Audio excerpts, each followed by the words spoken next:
Hermanos, que el Señor les bendiga en esta mañana, ¿verdad? Le damos gracias al Señor por la oportunidad que nos da de estar aquí, una vez más. Amén. Hablando de la clase, hablando de la palabra del Señor. Voy a orar en esta mañana, ¿verdad? Para pedirle al Señor que me dé sabiduría y que tome el control de todo lo que se diga aquí en esta hora. Padre, te doy gracias en esta hora, Señor. Te doy gracias por tu misericordia, por tu amor. Te doy gracias porque eres grande y maravilloso. Padre, en esta hora yo te ruego por los que están enfermos, Señor. Por los que están en los hospitales, Señor. Por los que están en su casa enfermos, también ruego por ello, para que tú pongas tu mano de sanidad y que tu espíritu haga la obra, que dé consuelo al abatido, que dé consuelo a todo aquel que por esta enfermedad hayan perdido un ser amado, Padre. Señor, me presento ante ti, Jehová, reconociendo tu señorío sobre mi vida y diciéndote, Señor, que sin ti yo no soy nada. Padre, te pido que esta palabra, Señor, aleluya, que esta clase llegue a los oídos de quienes estén atentos a lo que se va a decir, Señor. Y que tú, Señor, fortalezcas su vida y lo llene de esperanza como la has llenado a mi vida. Te doy gracias en el nombre de Jesús. Amén. La clase de hoy se titula Jesús revela su divinidad. Y voy a hablar un poquito, ¿verdad? Esto dice que en este estudio, que dice que Jesús revela su divinidad, estamos en la lección 20, en estudio 23, para el 7 de febrero de 2021. Qué difícil se nos hace en 1900. Amén. La verdad central dice, Jesús enfrentaba los errores y el legalismo con autoridad. Hay algo que quiero leer aquí directamente del libro porque es algo importante que resume la clase en unas palabras breve pero muy profundo. Dice, la lección de hoy se centra en cómo la identidad de Jesús fue revelada a sus discípulos. Incluso después de que se le hubo revelado, todavía tenían preguntas y creencias que debían ser corregidas. Dios quería que supieran la verdad acerca de aquel a quien había enviado y que se prometieran plenamente como discípulos de aquel que daría su vida por ellos. O sea, Jesús sabía que aunque ellos andaban con él, todavía habían cosas que ellos no entendían y creencias que estaban erróneas. Y Jesucristo se le quería presentar como quien era él, para que así los discípulos no tuvieran duda ni lo llevaran por camino de error, ¿verdad? La clase es muy bonita, así que voy a comenzar leyendo algo más importante aquí que dice, Jesús vino a mostrarnos al Padre, ¿verdad? Muchas personas, tienen ideas diferentes. Jesús mismo le dijo en ocasiones a sus discípulos, a otros que no le contaran a nadie lo que habían visto o experimentado. En algún momento específico, antes de su resurrección, Jesucristo iba a hablar a sus discípulos y se iba a revelar tal cual era. Pero él quería saber que tal vez, pienso yo, qué grado de madurez tendrían los discípulos hasta ese momento.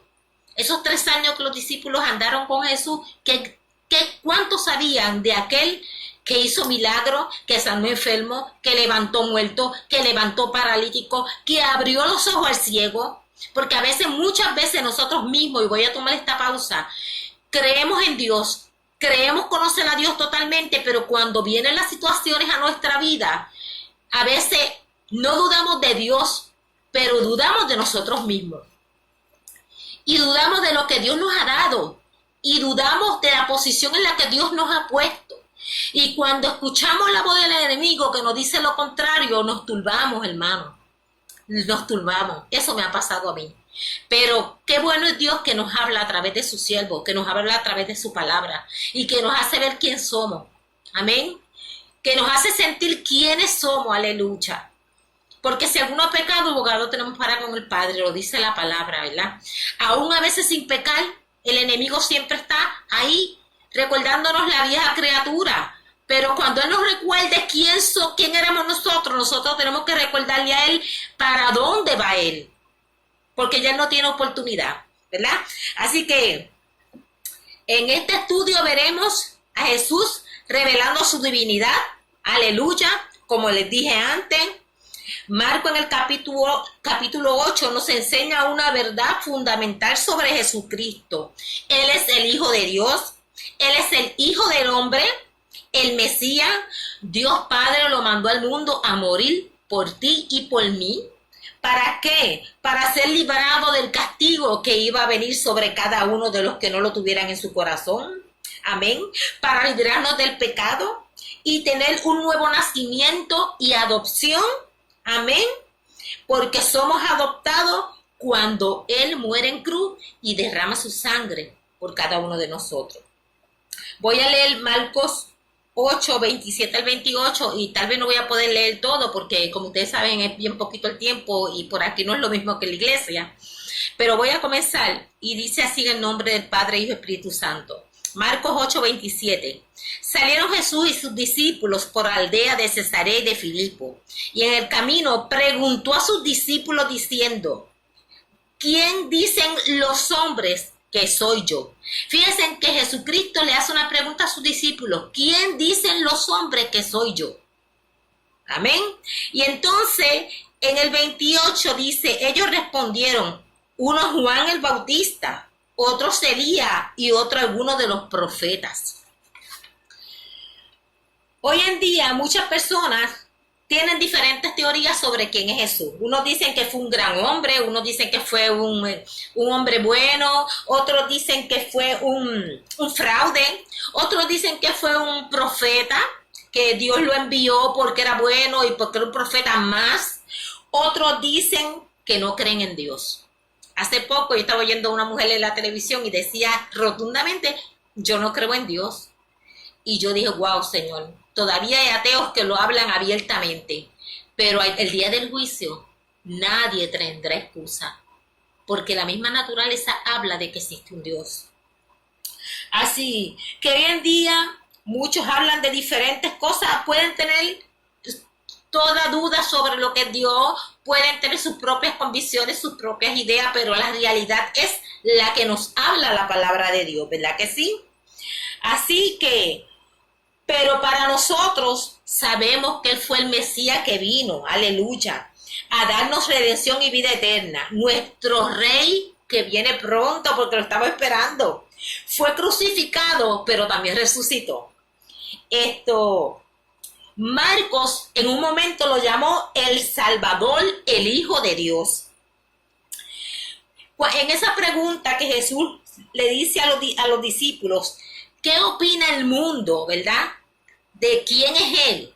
¿Qué ellos han oído? Ellos comienzan a decirle, pues unos dicen que tú eres Elías, unos dicen que tú eres Juan, otros dicen que tú eres fulano, un profeta más.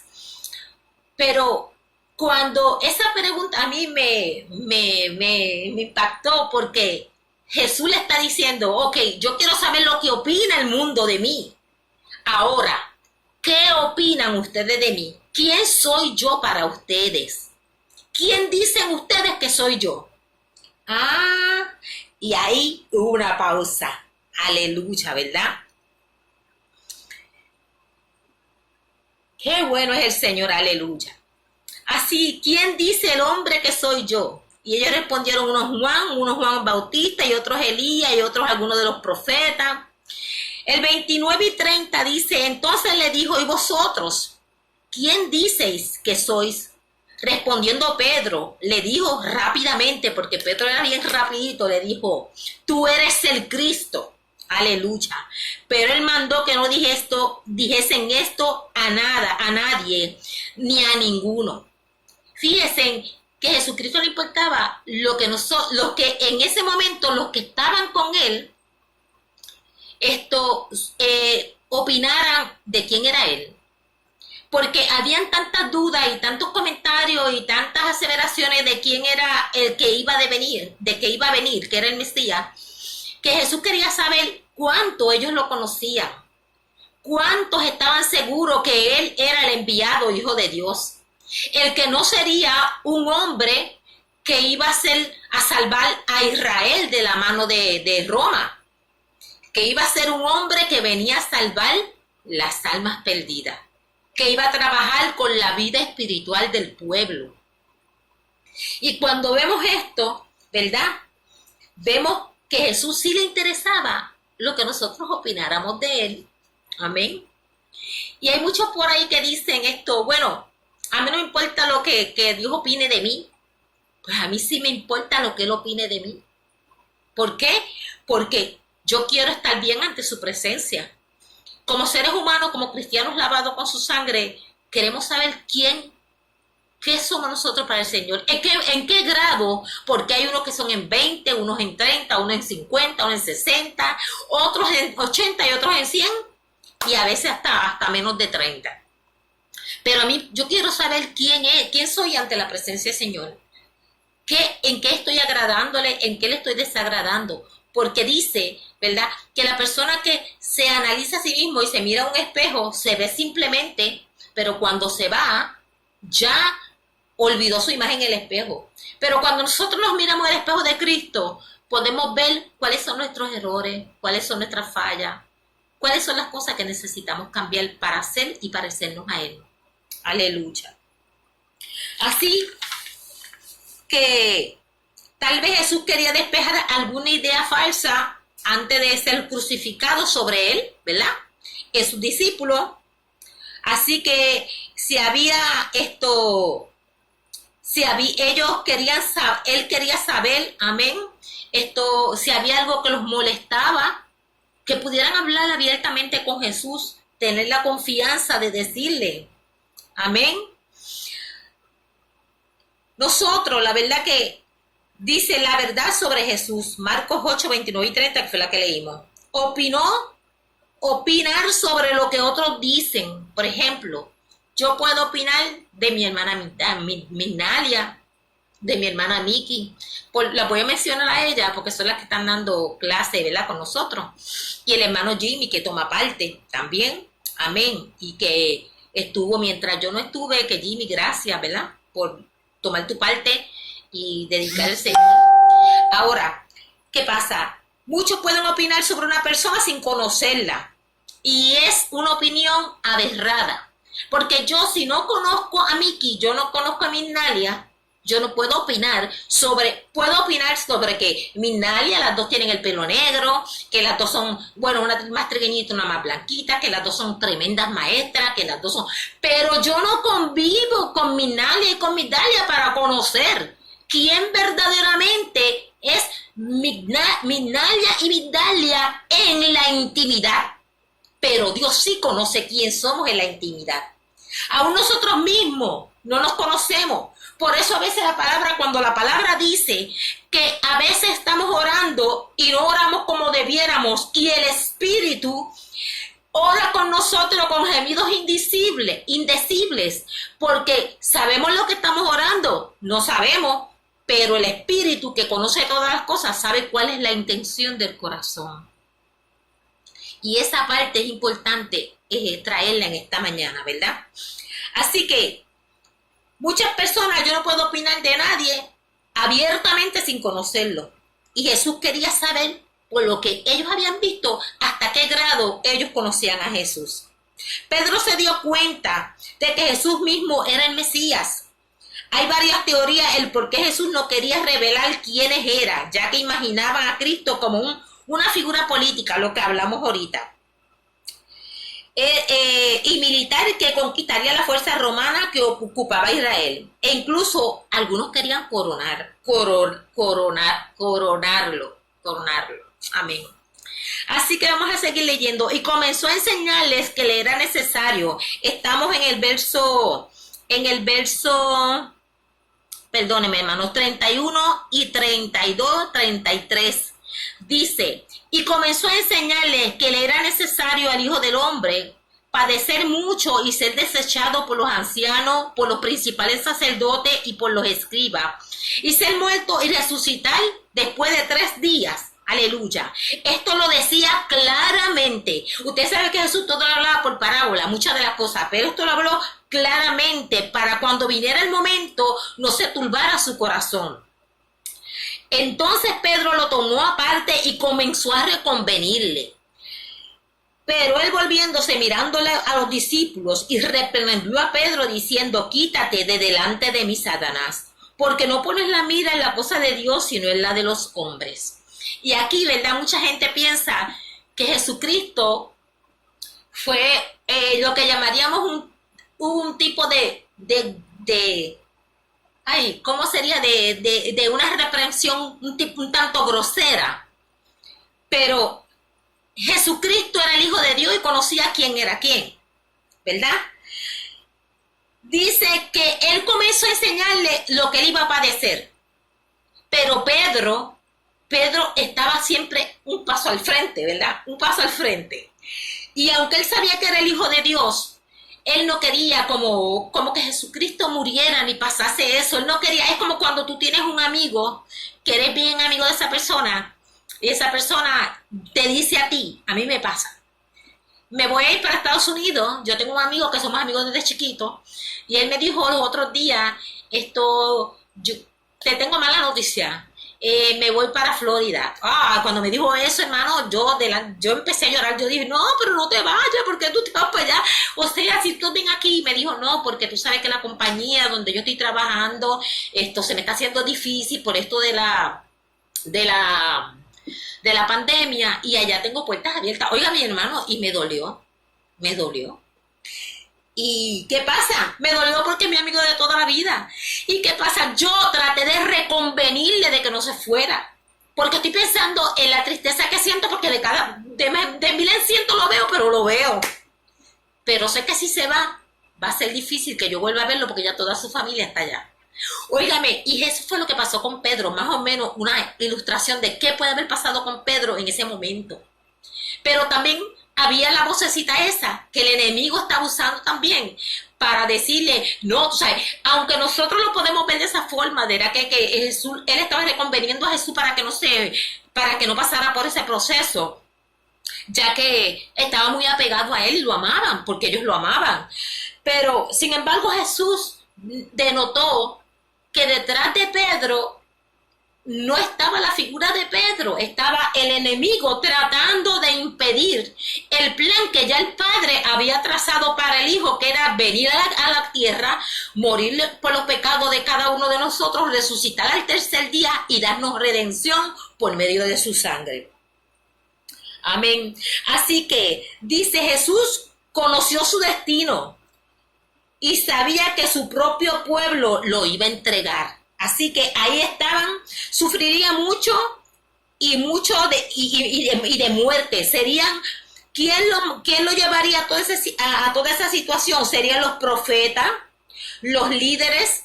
Jesús lo dijo, que sufriría mucho. La misma nación de Israel, el Sanedrín, los principales sacerdotes, los maestros de la ley, aunque el acto de crucifixión lo ejerció el ejército romano. El sacrificio de la cruz sería un acto de fe para sus seguidores, que somos nosotros, ¿verdad? Pero ahí vemos algo importante, y es que ¿quiénes fueron que crucificaron a Jesucristo? Los mismos que se llamaban los santurrones, los que estaban siempre en la iglesia, en el templo, perdón, leyendo la palabra, leyendo la Torah, enseñando. Esos fueron, ¿por qué? Porque no reconocieron que pudiera haber alguien tal vez enviado de Dios mismo, como Jesucristo, que nació en un pesebre, que fue humilde. Tal vez ellos esperaban un rey grande, que, tú sabes, el pueblo estaba equivocado, y los dirigentes de la ley y de lo que es la espiritualidad estaban retrasados. Aleluya. Porque tal vez estaban poniendo un tiempo que no era. Y muchos confundían a Jesucristo ¿con quién? ¿Con Juan? ¿Con Elías? Pero vamos a ver qué pasó. Aleluya. Vamos a seguir buscando. 34 y 35, 36 también dice: y llamando a la gente y a sus discípulos les digo: si alguno quiere venir en pos de mí, niégase a sí mismo, tome su cruz y sígame. Porque todo el que quiera salvar su vida, la perderá, y todo el que pierda su vida por causa de mí y del evangelio, la salvará. Porque ¿qué aprovecha el hombre si ganare todo el mundo y perdiera su alma? palabras bien importantes, ¿verdad? Así que, para cumplir el plan de salvación, Jesús se sometió a la muerte y a la muerte en la cruz. También quien quisiera quisiera seguir a Jesucristo, tenía que negarse a sí mismo. Para yo seguir a Jesucristo, yo no puedo hacer lo que me da la gana. Yo tengo que negarme a mí misma, a los deseos de la carne, a los vicios, a los placeres, a la mundanalidad. Así que el que quiera acercarse a Cristo, dice que el que quiera ganar a Cristo tiene que perder su vida. Y no es que se va a quitar la vida, es dejar su vida aparte y empezar a coger la cruz de Cristo. Es más pesada para nosotros, pero con Cristo es más liviana. Aleluya. Así que la multitud rodeaba a Jesús, no sabían que él se había revelado a sus discípulos como el Mesías, o que Jesús le había dicho que el Mesías sería ejecutado. Sin embargo, Jesús lo llamó a unirse a los 12 para escuchar la necesidad de rendirse por completo a él y seguirle. Al principio, con los 3 que estaban, le dijo, no digan nada. Pero óigame, eran un grupo. Y después se reunió con los 12 y le dijo, ahora pueden decir, cuando yo sea el momento, ustedes van a decir quién soy yo. Aleluya. Qué lindo el Señor. Así que, personas que salvaba su vida viviendo, personas que salvaba su vida viviendo a su antojo y lejos de Dios, la perderían. Las personas que quisieran salvar su vida la perderían viviendo a su antojo.